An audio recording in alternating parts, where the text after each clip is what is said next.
امشب در 24 پشت پرده موافقت خامنه‌ای برای مذاکره با آمریکا. گزارش نیویورک تایمز از هشدارهای مقامات ارشد جمهوری اسلامی به علی خامنه‌ای. کاخ سفید تایید کرده مذاکرات عمان مستقیم خواهد بود. دیدار تخت روانچی با نماینده اتحادیه اروپا درباره برنامه هسته‌ای ایران. رویترز میگه حذف اروپا از مذاکرات واشنگتن با تهران مسیر دیپلماسی رو ناهموار میکنه. و ادامه جنگ تجاری چین و آمریکا. پکن تعرفه بر کالاهای آمریکایی رو به 125% افزایش داد. از استودیوی ایران اینترنشنال این 24 است با فرداد فرهزاد. بینندگان ایران اینترنشنال در ایران و سراسر جهان سلام و وقت بخیر. دقایق پیش سخنگوی کاخ سفید اعلام کرد مذاکرات با ایران در عمان مستقیم خواهد بود و هدف اون جلوگیری از دستیابی تهران به سلاح هسته‌ای. کارولین لویت گفته دونالد ترامپ به دیپلماسی و گفتگوی رو در رو برای تحقق این هدف تاکید داره، اما هشدار داده که همه گزینه‌ها روی میزه. همزمان کرملین تصاویر منتشر کرده از ولادیمیر پوتین و استیو ویتکاف، نماینده ویژه آمریکا، یک روز پیش از شروع مذاکره نماینده آمریکا با مقامات ایرانی. در همین حال نیویورک تایمز میگه رهبر جمهوری اسلامی بعد از هشدار مقامات عالی رتبه کشور درباره احتمال سقوط نظام با آغاز مذاکرات هسته‌ای با آمریکا موافقت کرده. بنا به این گزارش خامنه‌ای موافقت کرده گفتگوها ابتدا به صورت غیر مستقیم و در صورت پیشرفت به طور مستقیم انجام بشه. نیویورک تایمز نوشته خامنه‌ای بعد از جلسه حساس و محرمانه با حضور رئیس جمهوری، رئیس مجلس و رئیس قوه قضاییه تغییر موضع داده. همکارم سمیرا قرایی از استودیوی ما در واشنگتن دی سی به ما پیوسته. سمیرا، حالا به نظر میسه که کاخ سفید یک بار دیگه تایید و تاکید کرده که این مذاکرات فردا مستقیم خواهد بود. همینطور فردا چند ساعت بیشتر نمونده به آغاز دیدار آقای ویتکوف نماینده آقای ترامپ در امور خاورمیانه با عراقچی در عمان در جریان مذاکراتی که مستقیم هست. ایالات متحده پافشاری میکنه برای اینکه این مذاکرات مستقیم هست و امروز هم در جریان کنفرانس خبری کاخ سفید اولین سوالی که از کارولین لویت سخنگو پرسیده شد در رابطه با مسئله ایران بود، اینکه این مذاکرات، این دیدار به چه ترتیبی برگزار خواهد شد. همین ابتدا اجازه بده بریم صحبت‌های خانم لویت رو بشنویم. فرداد.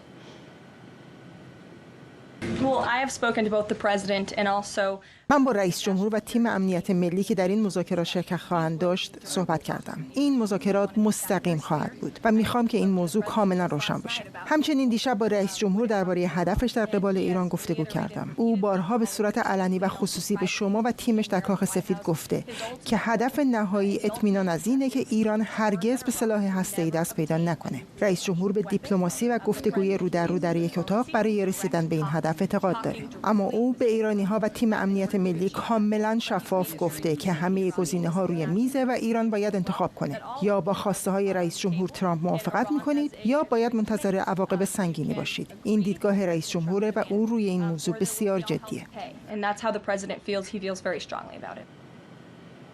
فرداد، این بخش مربوط به مذاکرات مستقیم، چیزی که من امروز جمعه در کاخ سفید در این رابطه شنیدم اینه که از ابتدای امر جمهوری اسلامی با انجام مذاکرات مستقیم موافقت کرده بوده. یعنی آمریکایی‌ها اون بحثی که مطرح شد که اگر مستقیم نباشه ویتکاف به عمان نخواهد رفت رو در همون ابتدای امر مطرح کرده بودن. جمهوری اسلامی هم پذیرفته بود، ولی به دلایلی که خود جمهوری اسلامی میدونه تصمیم گرفتن که در ملأ عام به شکل مداوم از مسئله غیر مستقیم صحبت بکنند. همین امروز هم در رسانه‌های مختلف حکومتی خبرگزاری فارس گفتند که در اتاق‌های مختلف برگزار خواهد شد، به شکل مکتوب اینها با هم پیام رسانی خواهند کرد. ولی چیزی که من در کاخ سفید شنیدم این هست که مذاکرات به شکل مستقیم از ابتدای امر هم جمهوری اسلامی قبول کرده و به نظر میرسه که ایالات متحده هم از سمت دیگه برگزاری مذاکرات در عمان رو پذیرفته باشه. میدونیم که نامه آقای ترامپ رو اماراتی‌ها به جمهوری اسلامی دادند، ولی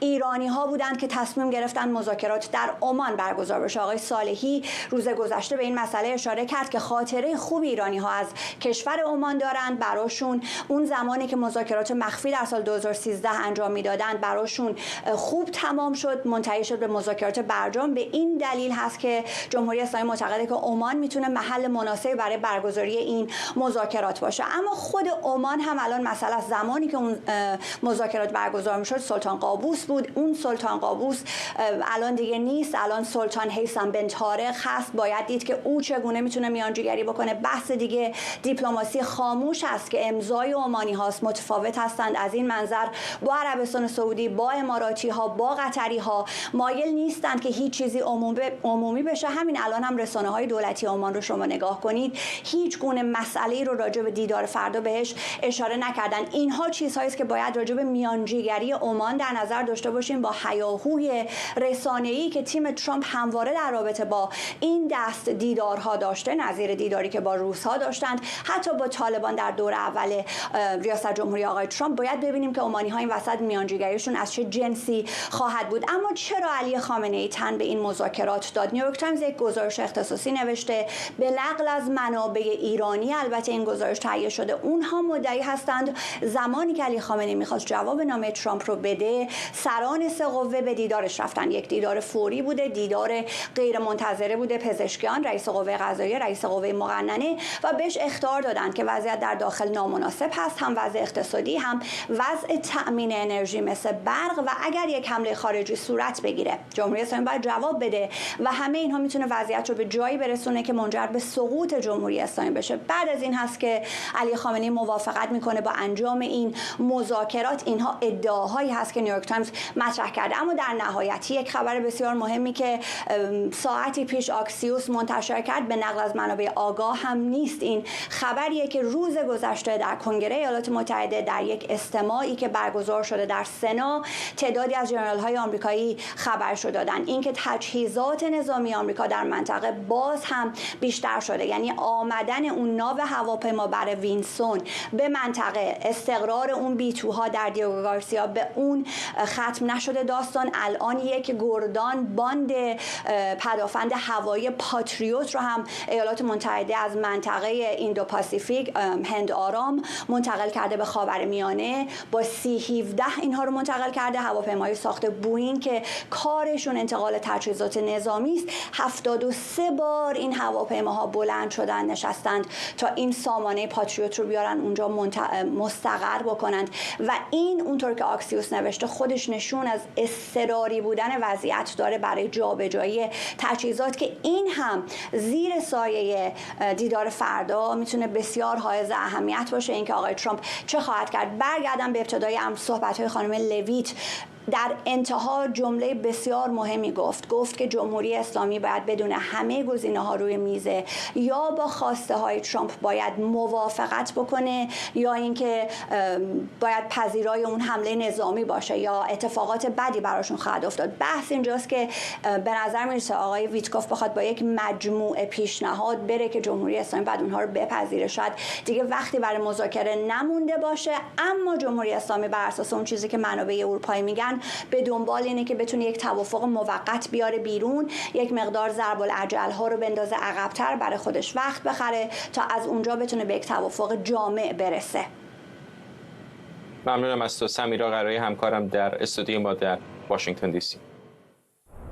فرشته پزشک، کارشناس روابط بین‌الملل از واشنگتن، و مرداد قاسمفر، روزنامه‌نگار و تحلیلگر مسائل ایران از ویرجینیا به ما پیوستن. آقای قاسمفر، چقدر خریدار این گزارش نیویورک تایمز هستید به قلم خانم فرناز فصیحی که خامنه‌ای زیر فشار سران نظام تصمیم به مذاکره گرفته؟ من واقعا با توجه به سوابقی که داریم درباره این جور سناریوها، این رو یک جور حتی بازی طراحی شده از طرف خود جمهوری اسلامی میدونم. این که بیان یک خبر این چنین رو درز بدن مثلا به نیویورک تایمز، یا خانم فصیحی این گزارش رو اعلام کردن، پیش از این هم سابقه این مسائل بوده در نیویورک تایمز و مقالاتی که منتشر شده از مطالب داخلی ایران، در واقع مسائل داخلی ایران. ببینید آقای خامنه‌ای، خب ما میدونیم این تاکتیک خیلی روشن او هست و همواره سعی میکنه صحنه رو جوری بچینه که نهایتاً اگر امتیازی بیاید، این امتیاز رو در واقع به نام خودش بزنه، و اگر اتفاقی بیفته که برخلاف شعارهاش باشه، بگه که فشار نیروهای داخلی نظام بوده که او رو به این نقطه رسونده، و او هم مصلحت سنجانه و خیرخواهانه کنار آمده با توصیه مثلا رؤسای قوا در کشور. به نظرم این صحنه سازی به خصوص اینکه این گزارش بلافاصله یک روز قبل از این نشست در عمان در واقع منتشر میشه، به گمانم یک هدف کاملا از پیش تعیین شده داره و چیزی غیر از اون نیست. من تصور نمی کنم که آقای خامنه ای قرار باشه بنشینه تا این 3 نفر که ما میدونیم عملاً هیچکاره هستن در حوزه‌های تصمیم گیری و دولت در سایه آقای خامنه ای داره کشور رو در همه حوزه‌ها داره اداره میکنه، به اینها بیان و او رو قانع بکنن که به این مذاکرات بره. مهمترین و در واقع امنیتی ترین خبرها در مورد وضعیت اقتصادی ویران ایران، اقتصاد به خاک نشسته ایران، در مورد وضعیت امنیتی ایران، در مورد بی‌انگیزگی نیروهای نظامی و حتی نیروهای درون سپاه، در مورد بی‌انگیزگی مسئولان حکومتی، در مورد ریزش‌های شدیدی که نظام در این 8-9 ماه به خصوص، در این 1 ساله به خصوص درگیرش بوده رو به خود شخص علی خامنه ای میرسونن و دفتر او اینها رو داره میبینه و بررسی میکنه و حتما بر اساس اونها آمده این تصمیم رو گرفته. بنابراین من چنین گزارشی رو واقعا اعتبار چندانی برای این جور گزارش ها قائل نیستم، چون ما پیش از این همین اتفاقات رو دیدیم و بیشتر یک بازی به نظر میاد که جمهوری اسلامی مدام تکرارش میکنه. البته که میدونه احتمالاً خریدارانی هم در درون نظام و هواداران نظام در درون ایران دارد که چون این خبرهایی رو همواره بهش اتکا میکنه و اینها رو منتشر میکنه. اما به هر حال برای هر ناظر منصف مسائل ایران یک دست رو شده است و یک برگ سوخته است.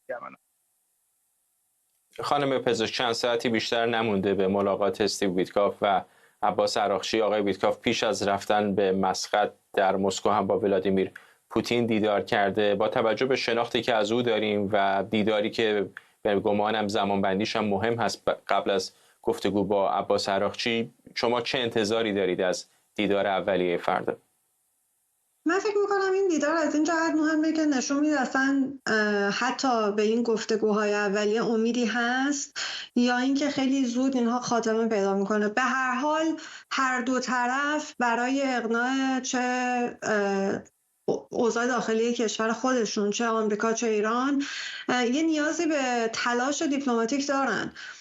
قبلا هم در مورد این باها صحبت کردیم که خود مذاکرات به صرف مذاکرات هیچ اهمیتی نداره واقعا توی وضعیت فعلی. مهم اینه که ببینیم آیا در وضعیت فعلی جمهوری اسلامی اون حدی که حاضر کوتاه بیاد با مینیمم خواسته هایی که آقای ترامپ حاضر سرش کوتاه بیاد هیچ برابری داره یا نه، که اصلا راهی وجود داره، لحن مذاکرات چطور خواهد بود و خب به هر حال ذی‌نفعان از جمله روسیه، بعد اسرائیل و کشورهای خلیج فارس و عربستان و کسانی که این وسط تبعات این توافق یا درگیری نظامی برای اونها جدی خواهد بود و همینطور چین، اینها بازی سازی خواهند کرد.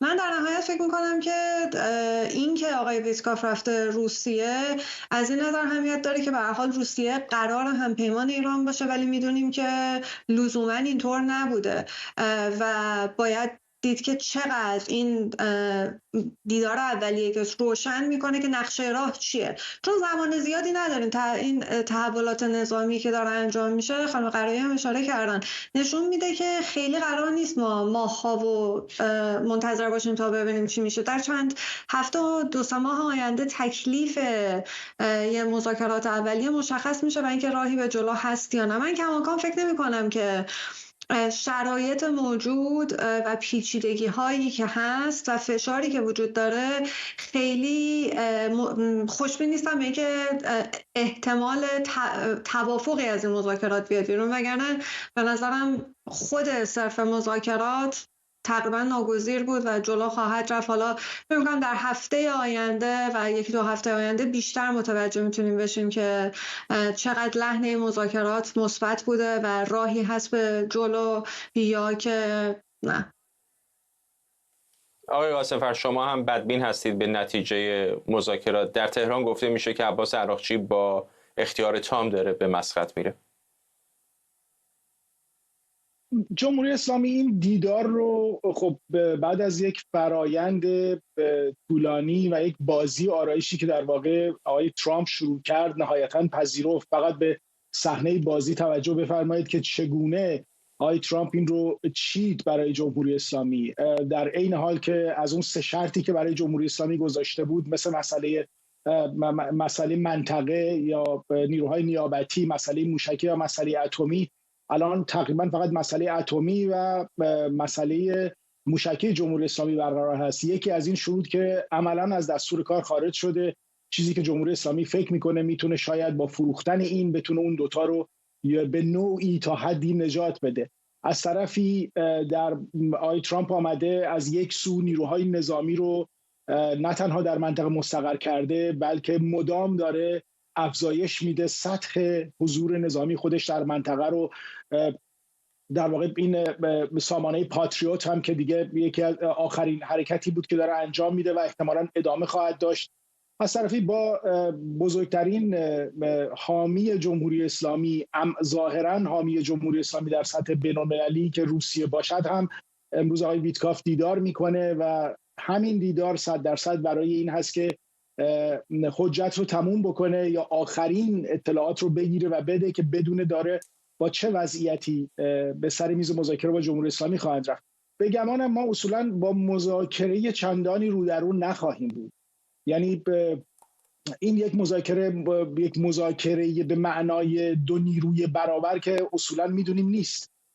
یک کشوری داره، یک حکومتی به نام جمهوری اسلامی با اون وضعیت اقتصادی، با از دست دادن حمایت مردمیش، در واقع در شرایطی که حمایت داخلی رو ندارد، در شرایطی که اقتصادش به خاکستر نشسته، در شرایطی که وضعیت منطقه رو کاملا از دست داده و در درون هم دچار این مشکلات هست،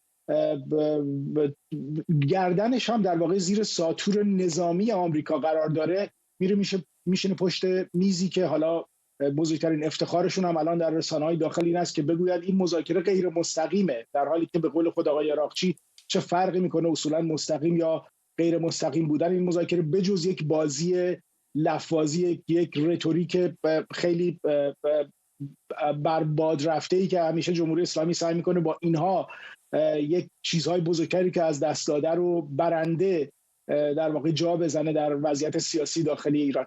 بنابراین من فکر نمی‌کنم که قرار هست ما با یک مذاکره جدی مثلا مثل آنچه که در برجام اتفاق افتاد رو در رو باشیم. ما با یک وضعیت کاملا نابرابر روبرو خواهیم بود.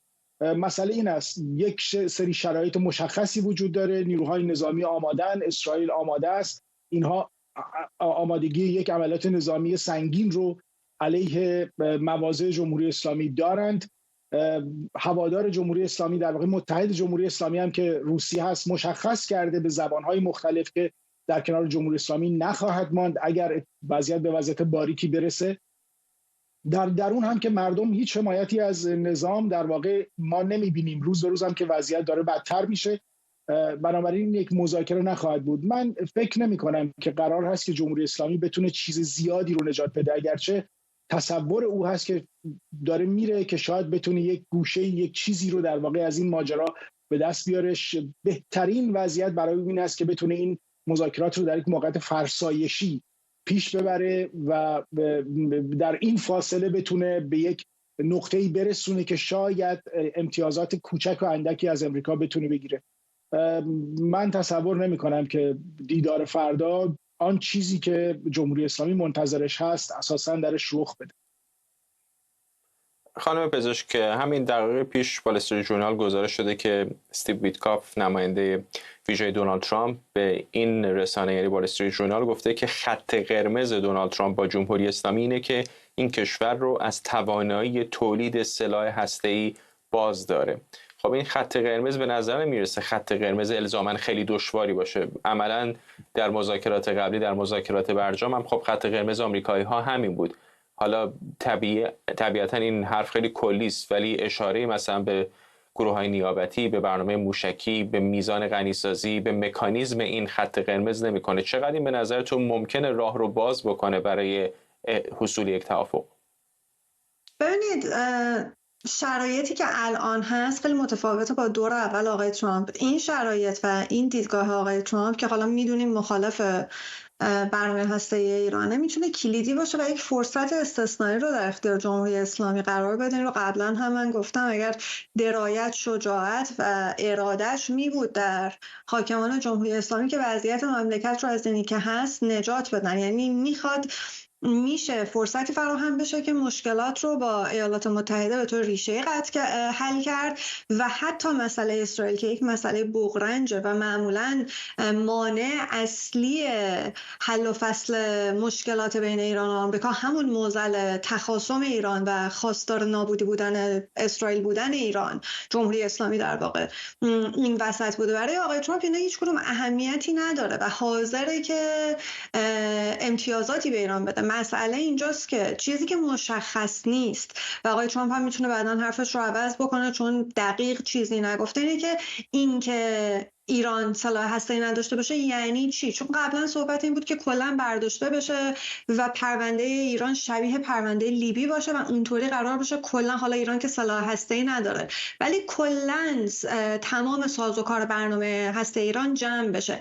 اون یک حرفه، این که بگن که ایران سلاح هسته‌ای نداشته باشه یه حرف دیگه است و سوال اینجاست که خب پس چرا از برجام رفتی بیرون؟ چون برجام حرفش این بود، مگر اینکه بخواد بگه خب برجام ضعف‌هایی داشت، از جمله اون غروب هسته‌ایش، از جمله میزان نظارتی که وجود داشت و در قبالش بتونه از رهبر جمهوری اسلامی یک نوع ضمانت‌هایی بگیره که منافع آمریکا رو تأمین بتونه بکنه. اینجاها جای تفسیر خیلی زیاد داره و من فکر میکنم که این پنجره این مذاکرات و اینکه آیا این واقعیت، این چیزی که در عموم دارن میگن، این چیزی که آقای ویتکاف در عموم داره میگه بعداً در مذاکرات و سر میز هم واقعا خواسته ها همینه و اگر قرار بشه برای مثال شرط آقای ترامپ این باشه که غنی‌سازی نکنید، میتونید ریسرچ بکنید یا یک سری سانتریفیوژ ها رو نگه دارید ولی نمیتونید ازشون استفاده بکنید. آیا این همچنین، یعنی از نظر تکنیکال چه چیزهای تکنیکی وجود داره و چه سازوکاری برای اون وقت اینکه بفهمن واقعا داره اجرا میشه یا نه، مانیتورینگش میخوان اجرا بکنن؟ چون به نظر نمیاد اصلا آقای ترامپ دنبال گفتگوهای تکنیکی باشه. من فکر میکنم اول باید دید که آیا واقعا سر میز مذاکرات این حرفهایی که در مطبوعات زده میشه واقعا همونیه که بعداً سر میزم قرار بهش بگن و اگر که این باشه و جمهوری اسلامی بخواد به این موضوع بگه نه، اون وقت سوال اینجاست که واقعا چی پیش خودشون فکر میکنن و چقدر حاضرن هزینه بابتش بدن. این رو نباید فراموش بکنیم که واقعا گروه‌های بسیار قدرتمندی در داخل ایران هستن که از وضعیت فعلی، از تحریم‌ها، از این سازوکار و اینکه تمام قدرت نظامی و اقتصادی در یک حلقه خیلی محدودی همه جمع شده، اینها، این مافیای قدرت منافع جدی داره که مبارزه خواهند کرد و سعی میکنن بزنن زیر میز.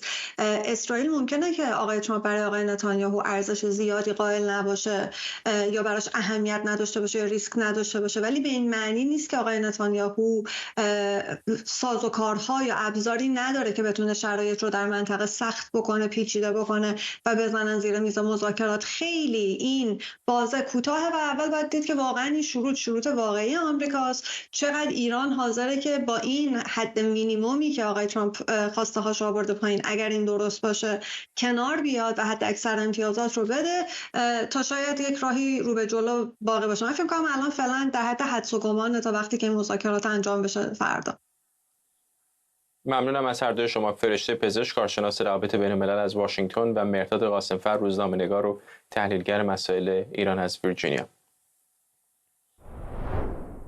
مجید تخت‌روانچی، معاون وزیر خارجه جمهوری اسلامی در وین، با نماینده اتحادیه اروپا درباره برنامه هسته ایران گفتگو کرده.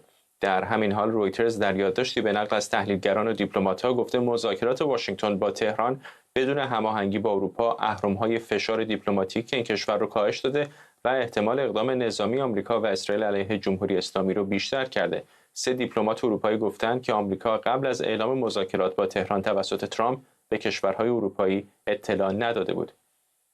کامران متین، استاد روابط بین الملل در دانشگاه ساسکس از برایتون با ماست. آقای متین، این خلأ حضور اروپایی‌ها خیلی پررنگ است در این مذاکرات. به نفع و به ضرر کدام طرف است؟ طرف ایران یا طرف ایالات متحده؟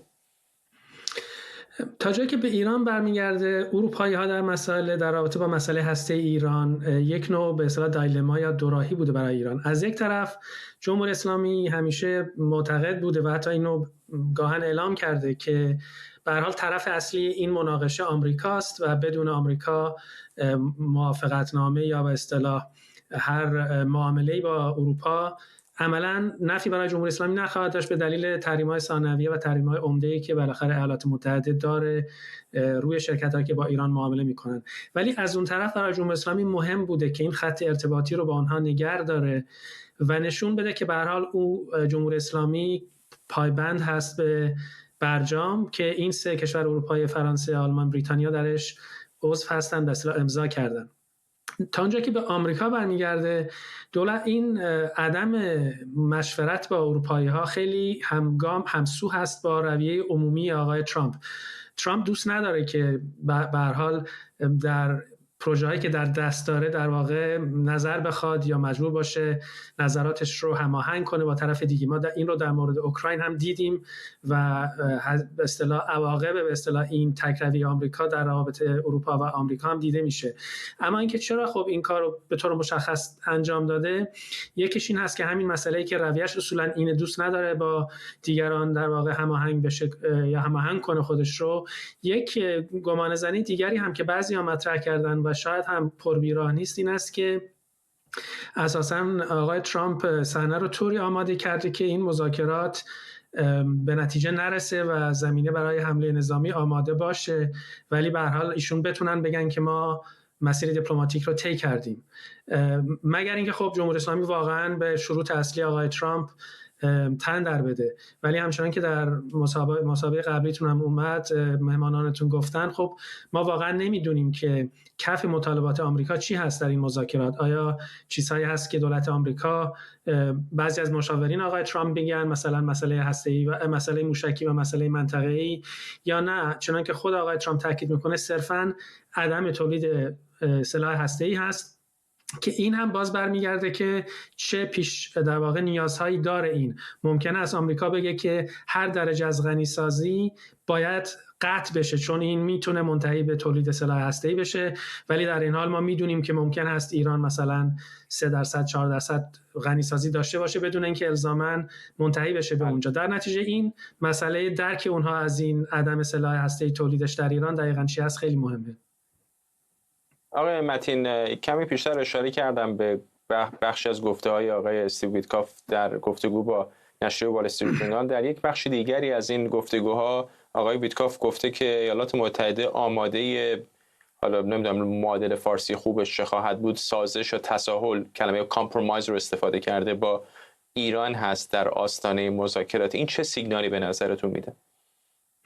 خب این به نظر من نشون میده که موضع آمریکا، همچنان که از قبل هم گفتن، خود آقای ترامپ هم گفته بارها، این است که ترجیح اون حل مسئله به شیوه‌های دیپلماتیک هست و طرف ایرانی هم این رو طبیعتاً گرفته و ما دیدیم در 2 روز گذشته پزشکیان از یک سو، اگر اشتباه نکنم قالیباف رئیس مجلس، اینها به طور تفصیل در این مورد سخن گفتن که جمهوری اسلامی آماده هست که سرمایه‌گذاری آمریکا رو بپذیره و در واقع اونها میخوان انگشت بگذارن رو چیزی که فکر میکنن ترامپ در موردش، در مقابلش در واقع تهییج پذیر هست و ممکنه تطمیع بشه، در واقع که شرکت‌های آمریکایی به خصوص مثلا کسی مثل ایلان ماسک یا دیگران که روابط سرمایه‌داران بزرگ آمریکا که رابطه خوبی با ترامپ دارن، بازار ایران رو به دست بیارن. یعنی همزمان هم طرف آمریکایی میگه که ما به هر حال منعطفیم، هم طرف ایرانی میخواد یک سری امتیازاتی رو که میتونه به آمریکا در عرصه اقتصادی بده در واقع اعلام کرده از سوی جمهوری اسلامی. ولی همه چیز به قول انگلیسی ها دیگه ابلیس در جزئیات و واقعا مسئله این هست که مطالبه غیر نظامی کردن برنامه هسته ایران متکی به چه پیش شرطهایی هست از سوی آمریکا و چقدر این برای ایران قابل قبول هست. شاید از فردا همین ساعت‌های کمی وضعیت برای همه ما روشن‌تر بشه. ممنونم از شما کامران متین، استاد روابط بین‌الملل در دانشگاه ساسکس از برایتون. متشکرم. وزرای خارجه اتحادیه اروپا به زودی 9 مقام جمهوری اسلامی رو در ارتباط به بازداشت شهروندان خارجی در ایران تحریم می‌کنند. یک دیپلمات ارشد اروپایی گفته این افراد تحریمی از جمله مسئولان حکومتی دخیل در این اقداماتند. وزیر خارجه فرانسه هم پیشتر در پارلمان این کشور گفته بود پاریس فشار سیاسی بر تهران رو برای آزادی شهروندان فرانسوی زندانی در ایران افزایش میده و به زودی از جمهوری اسلامی در دیوان بین‌المللی دادگستری شکایت میکنه. همکارم اردوان روزبه از واشنگتن دی سی به ما پیوسته. اردوان، بیشتر به ما بگو در مورد رویکرد جدیدی که اروپایی ها دارن به خصوص در زمینه شهروندانشون که به دفعات در ایران بازداشت شدن. اگرچه به نظر میرسه که پاریس بالاخره پیش قدم شده به عنوان یکی از اعضای اتحادیه اروپا برای اتفاق دراز مدتی که سالهاست توسط جمهوری اسلامی در حال حاضر داره میفته و این کاری یک روز و دو روز و سالهای گذشته نیست، بلکه از دست کم به 4 دهه برمیگرده این اقدامات. اما به هر حال اگرچه دیر، ولی به نظر میرسه که بالاخره اتفاق افتاده.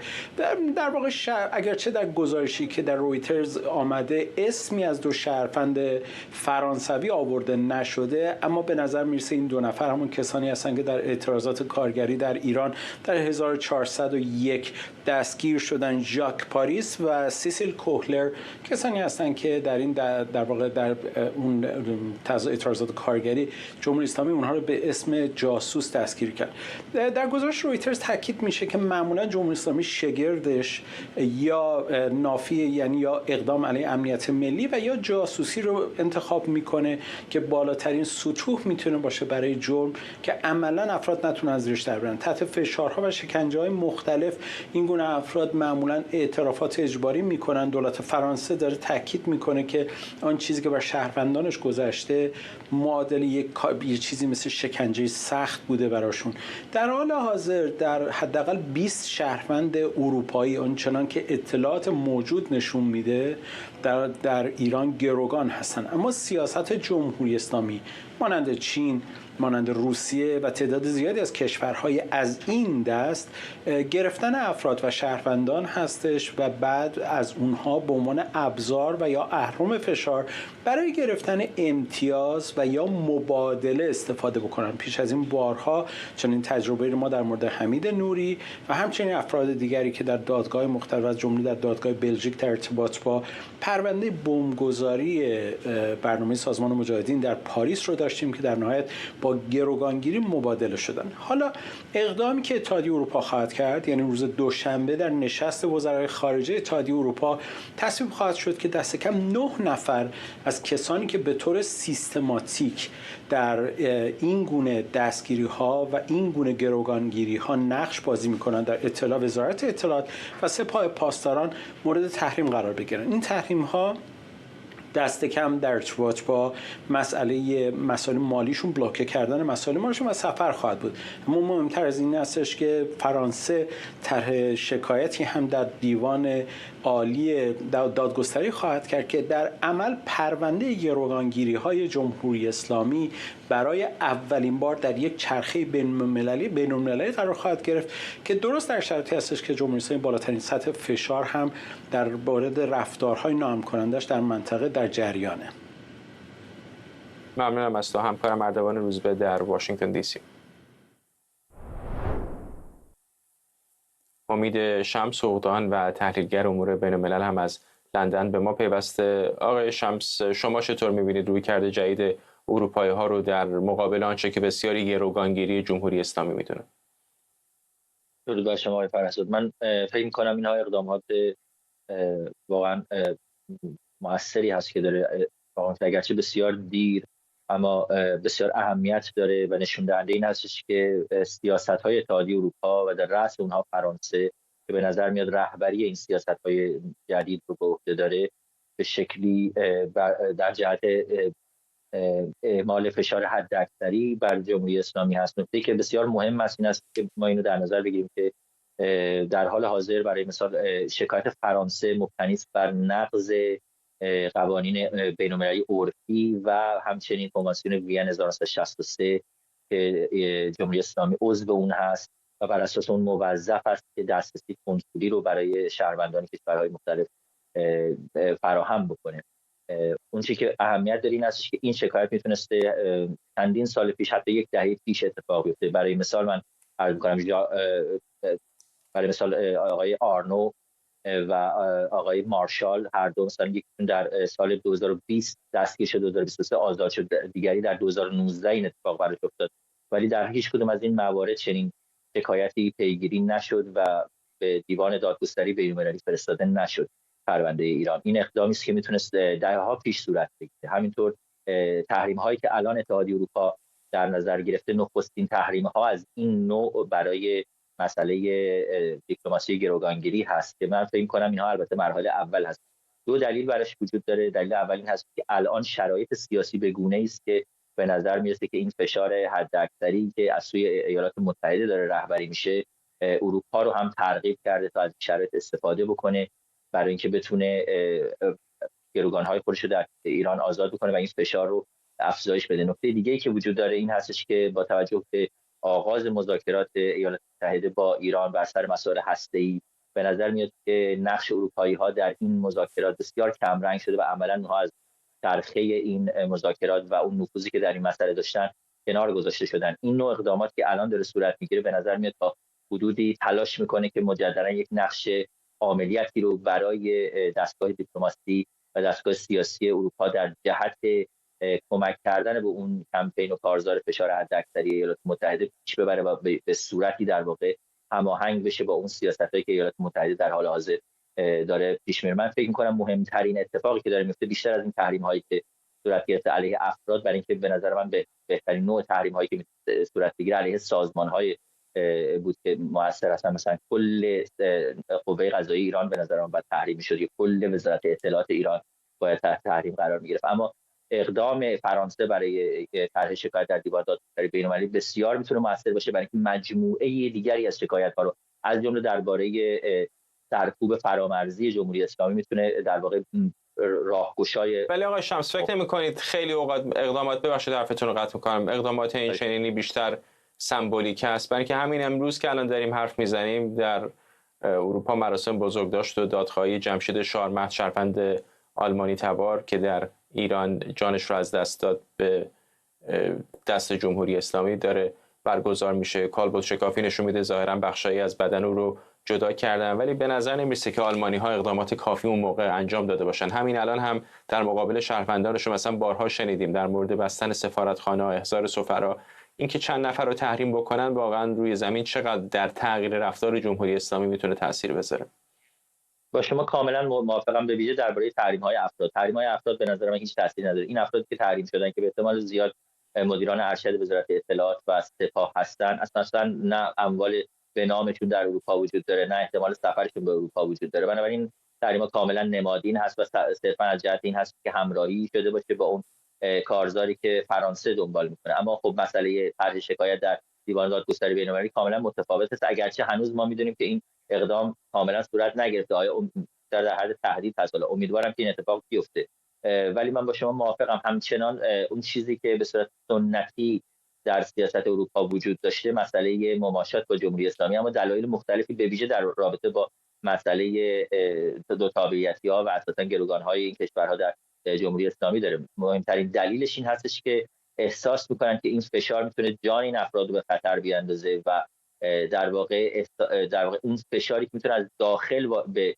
دولت وارد بشه برای اینکه در واقع جان این افراد رو به خطر انداخته باشه، برای این دولت‌ها هزینه بیشتری داره تا اینکه بخوان یک رویارویی تمام عیار رو علیه جمهوری اسلامی پیش برن. من البته به طور کلی فکر می‌کنم اساساً این نوع سیاست غلطی است، برای اینکه تا همین حالات نشون داده که پاسخ مثبتی بهش داده نشده از سوی جمهوری اسلامی و همینجور ادامه پیدا کرده نهایتاً. اما الان به نظر میرسه که نهایتاً اروپا به این نتیجه رسیده که حداقل اقداماتش رو تشدید بکنه و وارد یک فاز جدیدی از سیاستایی بشه که حداقل همین نوعش هم قبلا بی سابقه بوده. یعنی 40 سال این گروگانگیری اتفاق افتاده ولی ما از این نوع سیاست‌ها ندیدیم. ممنونم از شما. امید شمس، حقوقدان و تحلیلگر امور بین‌الملل از لندن با ما. چین ساعتی پیش تعرفه‌های واردات کالاهای آمریکایی رو به 125% افزایش داده. به گفته پکن این تصمیم در واکنش به اقدام دونالد ترامپ برای اعمال تعرفه‌های 145% بر کالاهای چینیه. وزارت دارایی چین استراتژی تعرفه‌ای آمریکا رو جوک خونده و اون رو نقض قوانین تجارت بین‌المللی و اقدامی زورگویانه توصیف کرده. پکن گفته در صورت افزایش بیشتر تعرفه‌ها از سوی آمریکا، تعرفه‌ها رو دوباره افزایش نمیده، اما هشدار داده در صورت ادامه آسیب به منافعش با اقدامات دیگه تلافی میکنه.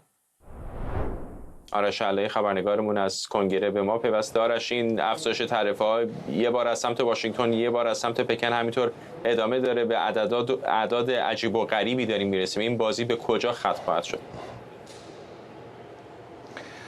ببینید خب اون که سوال میلیارد دلاری است. از آقای ترامپ همین سوالو میپرسن. ایشون میگوید که خیلی علاقه‌مند است که هر چه زودتر با چین و بقیه کشورها بنشیند سر میز و با توافق‌های دو جانبه برسد. آقای ترامپ میگوید منتظر تلفن چینی هاست، اما واقعیت این است که دولتش میگوید فعلا چین اولویت ندارد برای مذاکرات دو جانبه و الان که ما داریم با شما صحبت میکنیم اینجا گزارش میدهیم، کاخ سفید میگوید هیئت‌هایی از کشورهای ژاپن، کره جنوبی، ویتنام و کامبوج در واشنگتن هستند برای همین مذاکرات دو جانبه در مورد تجارت.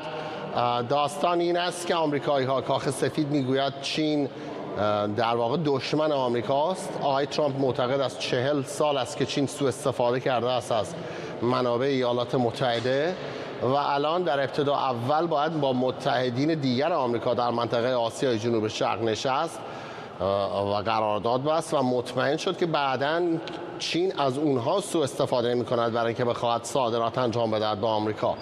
برخی از منتقدین آقای ترامپ وقتی ایشون تعرفه ها رو منتشر کرده بود میخندیدن در مورد بعضی از کشورها و تعرفه هایی که راجبشون وجود داشت. مثلا کشور لسوتو که یک کشور بسیار کوچک آفریقایی است در جنوب آفریقا، این کشور اصلا صادرات آنچنانی نداره ولی دولت ترامپ 45% روش تعرفه گذاشته بود. برخی از دموکرات ها یا اونایی که فکر میکنن آقای ترامپ اصلا نمیدونه داره چی کار میکنه میخندیدن، میگفتن چرا 45% رو لسوتو تعرفه هست. و بعد دولت ترامپ اومد توضیح داد که شرکت های چینی از کشورهای دیگری مثل لسوتو اگر تعرفهشون پایین بود سوء استفاده میکردن، جنسشون رو میفرستن اونجا، لیبلش از مید این چاینا میزدن مید این لسوتو و در میرفتن از تعرفه های دیگر. و این راهی است که دولت ترامپ اندیشیده است برای اینکه کشورهای دیگه این کار رو انجام ندن. ضمن اینکه الان چینی ها دقیقاً با همین مشکلی که خودشون 40 سال سر آمریکا آوردند مواجه خواهند شد. 125% تعرفه رو کالاهای آمریکایی، ولی خب چین تعرفه ندارد رو خیلی از کشورهای دیگر به این اندازه. حالا کی میگوید که یک شرکت آمریکایی نمیتواند ببرد جنسش رو مثلا از آلمان اونجا بزند مید این جرمنی دوباره صادر کند؟ و تمام این اکسپورت کنترل ها الان باید چین هم انجام بدهد روی اقتصاد به اون بزرگی، تمام این راه ها رو سعی کند ببندد.